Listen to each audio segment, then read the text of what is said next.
ChatGPT-ს უკვე ჩვენ აღარ ვიყენებთ. ეს იქნება ჰაბი ნებისმიერ სფეროს წარმომადგენლისთვის. რა საჭიროება დაინახეთ, რომ თქვენ აი ეს გადაწყვეტილება მიგიღოთ? ამ კომპეტენციებს ემატება ტექნოლოგიები. ამის გარეშე ჩვენ სტუდენტებს ვერ გავუშვებთ ბაზარზე. თუ კი შეამჩნევა, რომ ისინი სხვა დაწესებულებები ამას აკეთებენ, შემდეგ უკვე რაღაც ჭრილში მოექცევიან და ეს მნიშვნელოვანია, რომ კარგად გაიაზრონ. როგორც ორთვიანი კურსები, ისე სამდღიანი კორპორატიული ტრენინგები. დატესტილიც გვაქვს, რომ ონლაინ კურსები ხელოვნური ინტელექტთან მიმართებაში არის უნაყოფო. როგორ უნდა მივიყვანოთ ეს ადამიანები იქამდე, რომ მიხვდნენ რა რეალობის წინაშე დავდგებით? როგორც მაგალითად თვითმფრინავებმა შეუწყო ხელი იმაში ადამიანებს, რომ ერთი ადგილიდან მეორე ადგილზე ძალიან სწრაფად გადაადგილდნენ, ხელოვნური ინტელექტით სწორედ ესეთი რამ არის. თქვენ, როდესაც მიიღებთ გარკვეულ შეთავაზებას, თქვენ გაოცდებით. იმდენად ხელმისაწვდომი ხდება დღევანდელი ჩვენი თანამშრომლობიდან გამომდინარე ის მიმართულებები, რომელსაც ჩვენ ვითვალისწინებთ.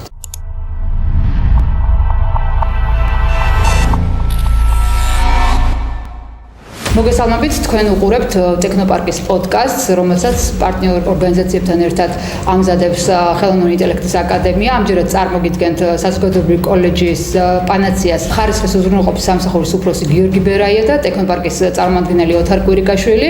მოგესალმებით, მადლობა რომ მიიღებთ პოდკასტში მონაწილეობას. მე მაყურებელს შევახსენებ, რომ ამ კოლეჯთან ტექნოპარკმა გააფორმა მემორანდუმი, რომლის ფარგლებშიც გარკვეული აქტივობები იგეგმება ხელოვნური ინტელექტის დანერგვასთან დაკავშირებით და ეს იქნება სიახლე არა მხოლოდ რეგიონის, არამედ დედაქალაქის მასშტაბით უკვე, სადაც ხელოვნური ინტელექტის სწავლება იქნება ხელმისაწვდომი და სწორედ ამისი მასპინძელი იქნება საზოგადოებრივი კოლეჯი პანაცია. კიდევ ერთხელ მადლობა რომ მიიღებთ მონაწილეობას. მოდი დავიწყოთ ოტო შენგან და შემდეგ უფრო ჩავშალოთ დეტალურად მემორანდუმის შესახებ. რამდენად მნიშვნელოვანია ეს მემორანდუმი, რას ითვალისწინებს და რას უნდა ელოდოს მაყურებელი, მაგალითად დედაქალაქის მასშტაბით, რა სიახლეები განვითარდება პანაცია. პირველ რიგში მოგესალმებით.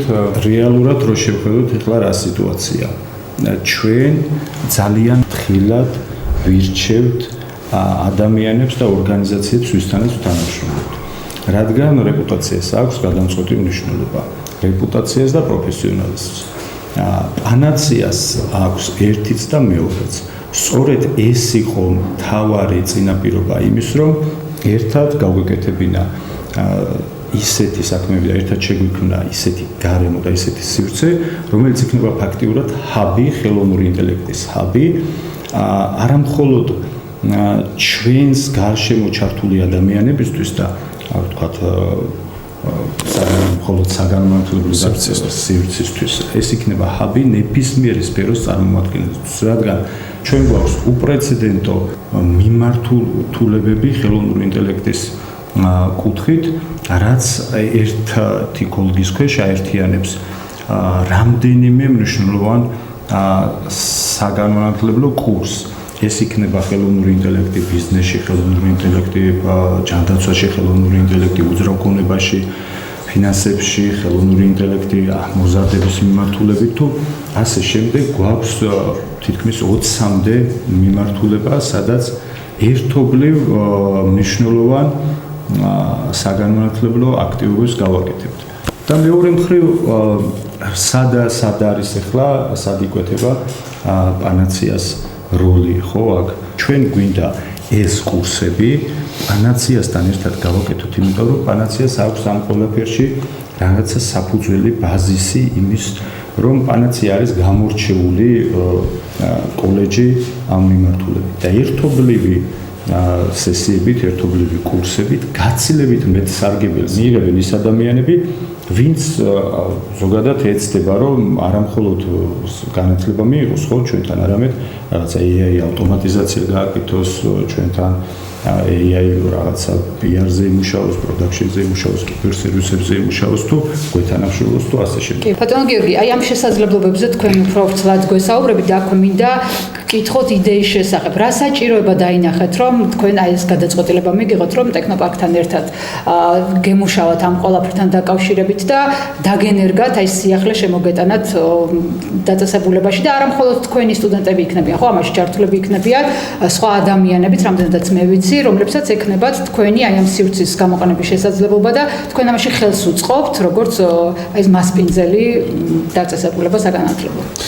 მადლობა ნინო, ოთარ და მე ძალიან მოხარული ვარ თქვენთან ურთიერთობით, თუმცა საუბარი ძალიან ვრცელი შეიძლება გამოვიდეს ამასთან დაკავშირებით, მაგრამ შევეცდები რომ მოკლედ და ამავე დროს ვისაუბრო ჩემი კოლეგების მიმართ, რამე თუ ძირითადში მე მოვიაზრებ ამ ურთიერთობას ჩვენი საგანმანათლებლო პროფესიული საგანმანათლებლო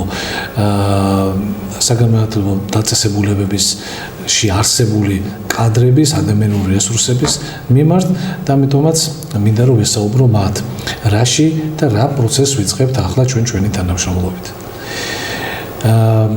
დღეს თუ კოლეჯი არ იყენებს ხელოვნურ ინტელექტს, ისვება კითხვა, რეალურად რას ასწავლის? სტუდენტი, რომელიც დღეს სწავლობს სასწავლო დაწესებულებაში კოლეჯში, ხო? როგორ მზადდება ის ხვალინდელი ბაზრისთვის.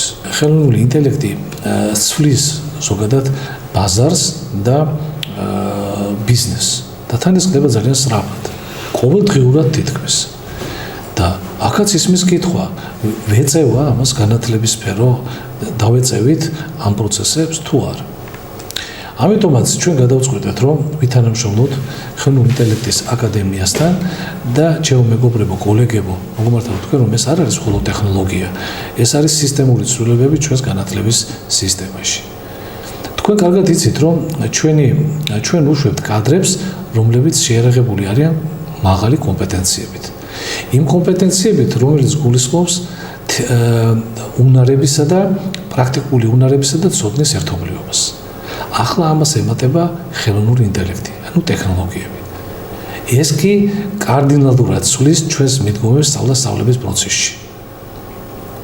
წარმოიდგინეთ მასწავლებელი, რომელიც შეიარაღებული არის ხელოვნური ინტელექტის ინსტრუმენტებით და მას შეუძლია პერსონალურად სტუდენტს მოარგოს თავის სასწავლო მასალა. სწავლება გახდა უკვე პერსონალიზებული. ამავე დროს მასწავლებელს რომელიც ლექციებს ამზადებს, კონსპექტებს, სასწავლო მასალას იმისათვის რომ გადასცეს სტუდენტს, რამდენი დრო ეკარგება ამაში?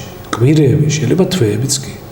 და ამას ამ ინსტრუმენტების მეშვეობით შეუძლია სულ რამოდენიმე დღეში, თუნდაც შეიძლება ერთ დღეშიც მოხდეს ამის შესრულება. ამავე დროს თვითშეფასებაში, მასწავლებელი თვითშეფასებაში ძალიან დიდ როლს თამაშობს. მაგალითად, მასწავლებელს შეუძლია ჩაწეროს ვიდეო და ხელოვნურმა ინტელექტმა გაანალიზოს, სად დაუშვა სტუდენტებთან მიმართებაში და მის ქმედებებში შეცდომები, მისცეს რეკომენდაციები იმისათვის, რომ მოიზიდოს სტუდენტები და გახადოს ინტერაქციული და საინტერესო თავისი აუდიტორია ან ეკრანი. თქვენ ახლა რაც ახსენეთ, ეს გარკვეული ინფორმაციის შემდეგ მიხოდით ამ დასკვნამდე. მაგრამ პრობლემა სხვა რამეშია. პრობლემა არის იმაში, რომ საზოგადოების გარკვეულ ნაწილს არ აქვს ჯერ კიდევ წარმოდგენა თუ რა მხოლოდ გამოწვევების წინაშე შეიძლება დადგეს, იმიტომ რომ მას გონია, რომ ის არის კონკურენტუნარიანი, ის არის გამოცდილი თავის პროფესიაში და ეს საერთოდ მას არ დაემუქრება ეს საფრთხე, იმიტომ რომ მუდმივად იქნება მოთხოვნადი მისი შესაძლებლობები. მაგრამ სინამდვილეში შენც რომ გვიპასუხო ამასთან ერთად, როგორ უნდა მივიყვანოთ ეს ადამიანები იქამდე რომ მიხვდნენ რა რეალობის წინაშე დავდგებით. ეს ჩვენ ვიცით რომ რაღაც შეხება გვაქვს ამ ტექნოლოგიებთან, ხელსაწყოებთან და უკვე მივედით ამ დასკვნამდე, მაგრამ საზოგადოების ნაწილი რომ ეს საერთოდ არ დაჭირდება. კოლეგების საგანმანათლებლო სფეროს მუშაკები იმ გადაწყვეტილებამდე რომ წინასწარ დაინახონ თუ რა ხდება მომავალში. როგორ ვითარდება პროცესები იმისათვის რომ არ ჩამოშენ მომავალს და არ დარჩნენ აწმყოში. აი ამაზე გვაქვს ჩვენ სწორედ თანამშრომლობის მემორანდუმი და ინიციატორი, ანუ ჩვენ ვართ ორგანიზატორები პანაცია და ხელოვნური ინტელექტის აკადემია, რომ ეს პროცესები განვახორციელოთ და დავიწყოთ პროფესიულ საგანმანათლებლო სფეროში. მე მინდა ჩემ კოლეგებს მივმართო, რომ მე ძალიან მოხარული ვარ, რომ აკადემიამ გადადგა ეს ნაბიჯი და სურვილი გამოიჩინა ჩვენთან ერთად ხელმისაწვდომობა გაზარდოს მასწავლებლებისა და ნებისმიერი პერსონალის მიმართ, რომელიც მოღვაწეობს ამა თუ იმ კოლეჯში. კერძო პროვაიდერები მაქვს ხედველობაში და თქვენ, როდესაც მიიღებთ გარკვეულ შეთავაზებებს, თქვენ გაოცდებით. იმდენად ხელმისაწვდომი ხდება დღევანდელი ჩვენი თანამშრომლობიდან გამომდინარე ის მიმართულებები, რომელსაც ჩვენ მითვალისწინებთ. მომეცინო უფლება რომ თქვა კიდეც თუ თანამშრომლობის მემორანდუმით რა მიმართულებები გვაქვს განსაზღვრული. პირველი ეს ახლა პროფესიული საგანმანათლებლო პროგრამები, ანუ სწავლების პროცესი. როგორ დავნერგოთ ხელოვნური ინტელექტის ხელსაწყოები და პლატფორმები ამ გახორციელების პროცესში, პროფესიული პროგრამების გახორციელების პროცესში. ასევე მართვაში, ანუ პერსონალის ადმინისტრაციული პერსონალის მართვაში შემოვიტანოთ ეს ინსტრუმენტები. დღეს აღარ არის დოკუმენტების მართვის პერიოდი. ეს არის უკვე გადაწყვეტილებების მიღების პერიოდი დაფუძნებული აი ამ ინსტრუმენტებზე. ანუ მაგალითისთვის რომ ვთქვათ, მაგალითად სტუდენტს თუ რაიმე უჭირს სანამ ის მივა სტატუსის შეწყვეტამდე, მანამდე ჩვენ გავიაზრდოთ მისი ინდივიდუალური პრობლემები და დროულად და სწრაფად მივიღოთ რეაგირება და გადავარჩინოთ ის აი ამ პროცესებისგან.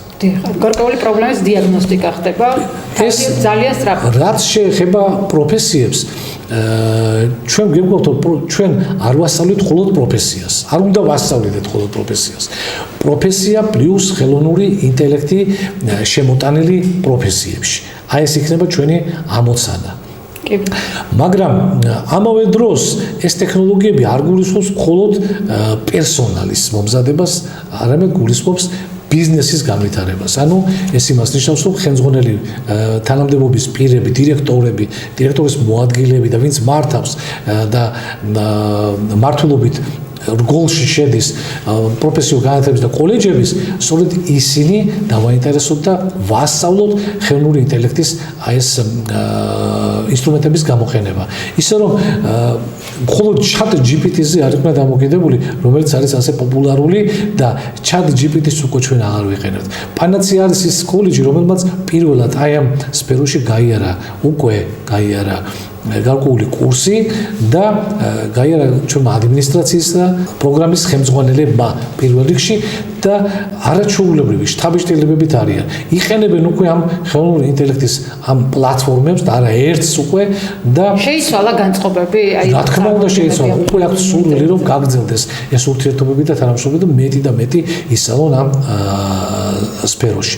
რაც შეეხება თვითონ დირექტორებს და იმ მართლ გოლს, ხო, ახლა ძალიან მნიშვნელოვანია იმისათვის რომ შეინარჩუნონ თავიანთი პოზიციონირება ბაზარზე, იმისათვის რომ კონკურენტუნარიანობას გაუძლონ, კონკურენტებს გაუძლონ, ბაზარი შეისწავლონ, კვლევები აწარმოონ და ასე შემდეგ, აუცილებლად ეს ხელსაწყოები ასრულებენ ძალიან დიდ როლს.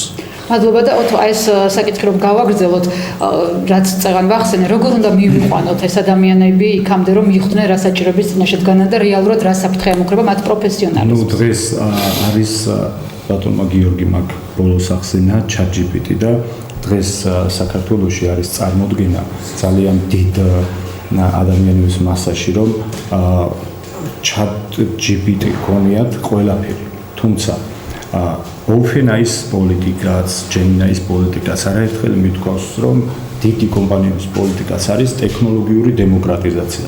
რას გულისხმობს ახლა ტექნოლოგიური დემოკრატიზაცია? ტექნოლოგიური დემოკრატიზაცია გულისხმობს იმას, რომ აი ესეთი მარტივი პროგრამები, ეს იქნება დიდი ენობრივი მოდელები, მოკლედ ChatGPT, Gemini, Perplexity თუ ასე შემდეგ. იმ დონეზე იცოდეს ნებისმიერმა ადამიანმა და აქ უკვე ერთი პრომპტის და ერთი დავალების საფუძველზე აგენტიც კი შექმნან, ეს არის ამ დიდი კომპანიების პოლიტიკა, რომ მასიური გახადონ აბსოლუტურად ხელოვნური ინტელექტი. ეხლა ხელოვნური ინტელექტი თუ ესეთი მასიური გახდება, სად აღმოჩნდებით, ხო? თუ დღეს საქართველოში სიტყვაზე იცის 5%-მა, 10%-მა მოხმარება და თუ მაგალითად უკვე ChatGPT-ის პოლიტიკის მიხედვით ეს პროცენტი ავიდა 80-90%-ზე, ჩვენ აღმოჩნდებით იქ, რომ ეს ადამიანები კონკურენტუნარიანები ვეღარ იქნებიან იმ გარემოში, რა გარემოშიც ცხოვრობთ.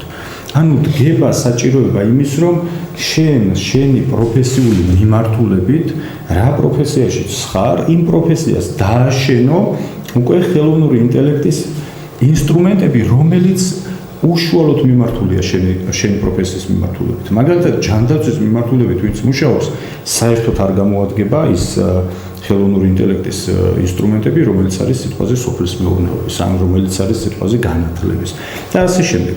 ჩვენ ზუსტად ეგ გავითვალისწინებთ, რამდენიმე თვით და შეიძლება წლითაც წინ წავედით, დავშალეთ ეს სილაბუსები, რომ ადამიანებს ტრანზაციაში, აი ამ ტრანზაციის პერიოდში, ეხლა ვიცით რომ ვართ ვიწრო ხელოვნური ინტელექტის ეპოქაში და გადავდივართ ზოგადი ხელოვნური ინტელექტის ეპოქაში, სადაც ძირითადად აგენტურული სისტემები იქნება წინა პლანზე წამოწეული. უпроსტოდ აგენტურული სისტემებით მივდივართ, ხო, ტრანზაციის პერიოდს გავდივართ.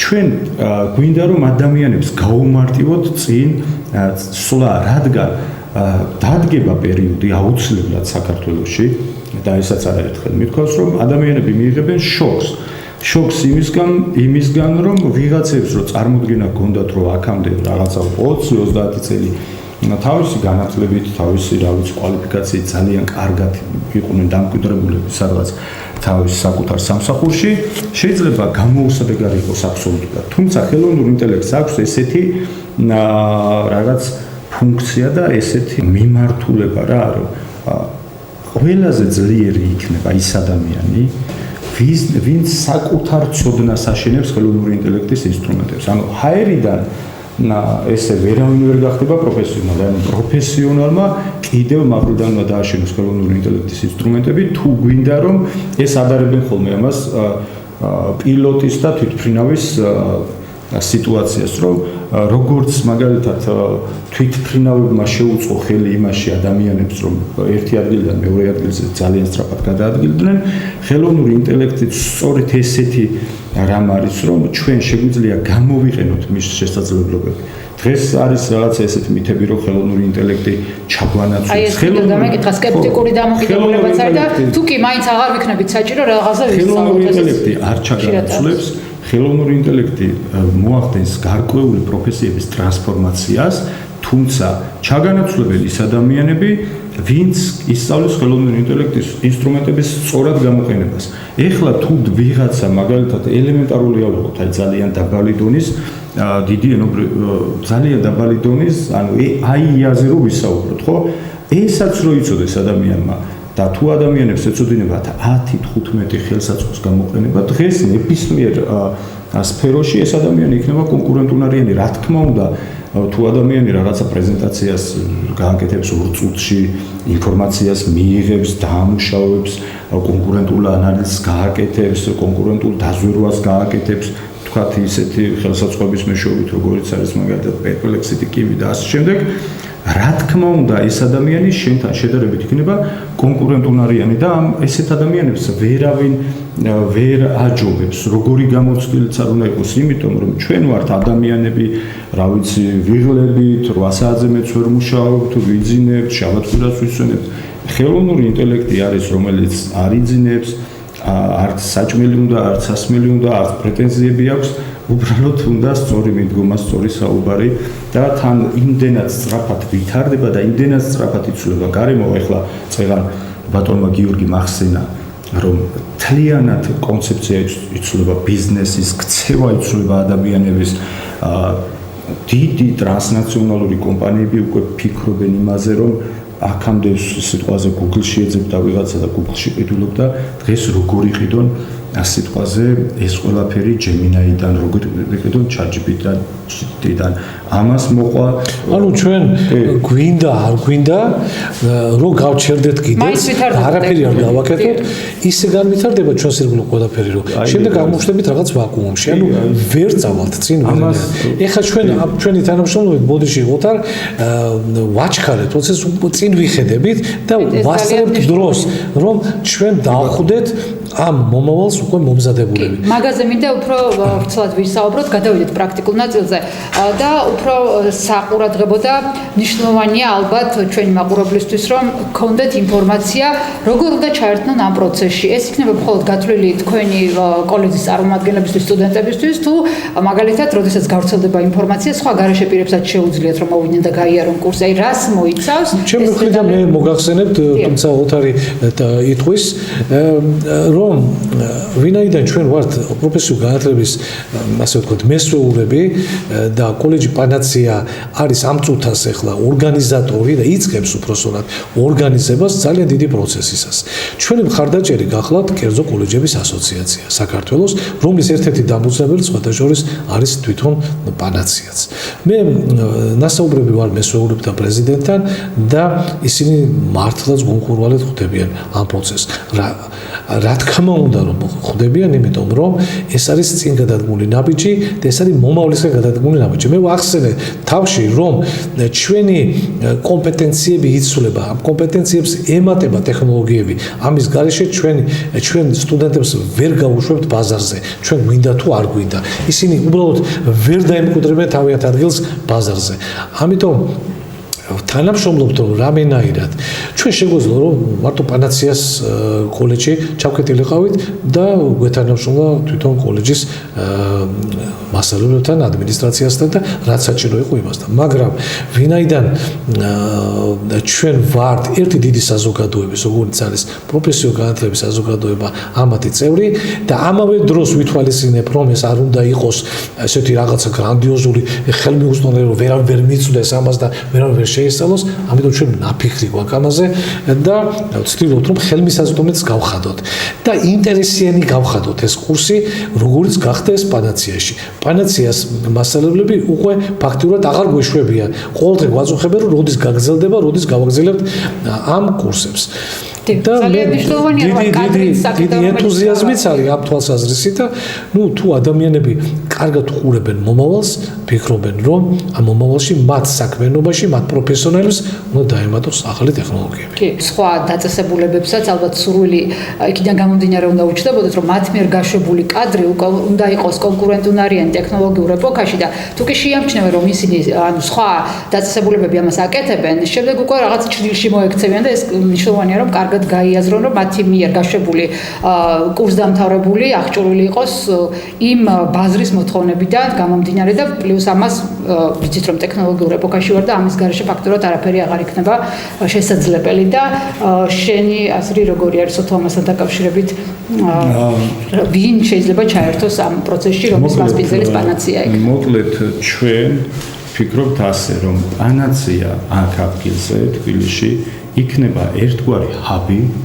სადაც ხელოვნური ინტელექტის ჰაბი, სადაც გარდა იმ საგანმანათლებლო მიმართულებების, ხელოვნური ინტელექტის მიმართულებით, რაც ჩამოვთვალე უკვე და რაც არის ფაქტიურად 20-მდე პროფილის სხვადასხვა მიმართულებების, ჩვენ გვექნება სხვა საგანმანათლებლო მიმართულებების გარდა ასევე ბიზნესებთან ურთიერთობა, ასევე სხვადასხვა კომპანიებთან, როგორც წეგან ვახსენე, ხელოვნური ინტელექტის ავტომატიზაციის, ციფრული მარკეტინგის, კიბერსერვისების და ასე შემდეგ. ანუ არ ვიზღუდებით, არ ვიკეტებით ჩარჩოებში, არ ვაწესებთ ჩარჩოებს იმის მიხედვით, რომ რაღაცნაირად შემოვისაზღვროთ ჩვენი თავი. და რაც შეეხება სწავლების ფორმებს, რომ რაღაც ბუნდოვანება ანუ ვისაც სჭირდება, იმას მივასწრეთ. კი ბატონო. ვადებზე და თარიღებზეც გეტყვით. რაც შეეხება სწავლების ფორმებს, რომ ბუნდოვანება არ დარჩეს, ჩვენ გვაქვს როგორც ორთვიანი კურსები, რომელიც არის ფუნდამენტური ამ მიმართულებით, სადაც ადამიანები გარკვეულ დონეზე მოდიან უკვე, როგორც ორთვიანი კურსები, ისე სამდღიანი კორპორატიული ტრენინგები, ისე ონლაინ გადაცემაც. თუმცა აქ როდესაც ჩვენ ვქმნით ამ ონლაინ, როდესაც ვქმნით ამ თემაზე ვსაუბრობდით, ონლაინ კურსები უფრო იმიტომ ქონდა გაკეთებული, რომ თუნდაც დედაქალაქის მოსახლეობა შესძლებოდა დასწრება. როდესაც უკვე ეს კეთდება პანაციაში, მასიურად, მაგრამ ეს არ არის ეფექტური. როგორც განათლების სპეციალისტი ვფიქრობ და დატესტილიც გვაქვს, რომ ონლაინ კურსები ხელოვნური ინტელექტთან მიმართებაში არის უნაყოფო. ამიტომ, როდესაც საუბრობდით ამ თემებზე, გამოიკვეთ ერთი რამ, ჩვენ ასოციაციის მასშტაბით გვყავს მთელი საქართველოს მასშტაბით კოლეჯები, წევრები და რეგიონალურადაც ვფიქრობთ, რომ ჯგუფები შეიკრიბება და ჩვენ მათთან ჩავალთ ადგილზე და პირისპირ გვექნება შეხვედრები. აი, რასაც ოთარი ამბობს, სხვადასხვა მოცულობის კურსები, ზოგი გრძელი, ზოგი მოკლე, ჩვენ პირველ რიგში ორიენტაციას ვიღებთ 3 დღიან ინტენსიურ კურსზე, რომელმაც გამოიღო კარგი შედეგი პანაციაში. იმისთვის რომ გაიაზრონ და გააცნობიერონ, რატომ გჭირდება გაიაზრონ, შეძლონ გარკვეული ინსტრუმენტების დაუფლება და მოვიდნენ აზარტში, რომ კიდევ და კიდევ გაძლიერდეს მათთან ურთიერთობა მომავალში. და ეს იქნება ძალიან კარგი შეთავაზებები კოლეჯებისთვის და მე ვფიქრობ, რომ ამან უნდა გაამართლოს. მე ძნელად წარმომიდგენია დღეს ადამიანების ჯგუფი, მით უმეტეს საგანმანათლებლო სფერო, რომ არ ფლობდეს უკვე ხელოვნური ინტელექტის და მარტო ChatGPT-ზე იყოს. რომელიც თქვენ თვითონ დაინახავთ ჩემო მეგობრებო, რომ ChatGPT არის ზღვაში წვეთი იმასთან შედარებით, რაც შეუძლია ამ პლატფორმებს, რომელსაც თქვენ გაევლით. ძალიან დიდი მადლობა. ვფიქრობ, რომ ამოვწუროთ ეს პირველი ეტაპი, რაც შეიძლებოდა რომ ინფორმაციის სახით მიგვეწოდებით და დაინტერესებული პირებისთვის. აქვე ისიც უნდა აღინიშნოს, რომ ძალიან მომრავლდა ეს ონლაინ კურსები, მაგრამ წინა პოდკასტშიც ვახსენე, რომ ეს აი თქვენც ახლა დაადასტურეთ ზუსტად ჩემი ნათქვამი, რომ უშედეგო არის ონლაინ კურსი ხელოვნური ინტელექტის მიმართულებით, მით უმეტეს 2 საათიანი და აი 1 დღიანი მაქსიმუმ, როდესაც ვრცელდება ხოლმე ინფორმაცია, რომ ხელოვნური ინტელექტის კურსი არის ონლაინ და რა ვიცი, დაინტერესება დიდი არის, მაგრამ რამდენად შედეგიანია, ეს უკვე მეორე საკითხი. ვფიქრობ, რომ მართლა წარმატებული გამოდგება ეს თქვენი წამოწყება, გისურვებთ წარმატებას და მაყურებელს შევახსენებ, რომ პერიოდულად თანამშრომლობით პანაციას და ტექნოპარკის ხელოვნური ინტელექტის აკადემიის ვებგვერდებზე, ასევე სოციალურ ქსელში გავრცელდება ინფორმაცია კურსის გამოცხადებასთან დაკავშირებით, ასევე პერიოდულად მომზადდება პოდკასტები ამასთან დაკავშირებით, ასე რომ დარჩით ჩვენთან ერთად. მე შეგახსენებთ, რომ საუბრობდით მემორანდუმის შესახებ, რომელიც გაფორმდა ხელოვნური ინტელექტის აკადემიის და საზოგადოებრივი კოლეჯის პანაციას შორის და ეს უკვე მოიცავს ფართო თანამშრომლობას, რომლის შესახებაც სწორედ ამ პოდკასტში ვსაუბრობდით. დიდი მადლობა, რომ იყავით ჩვენთან ერთად მომავალ შეხვედრამდე.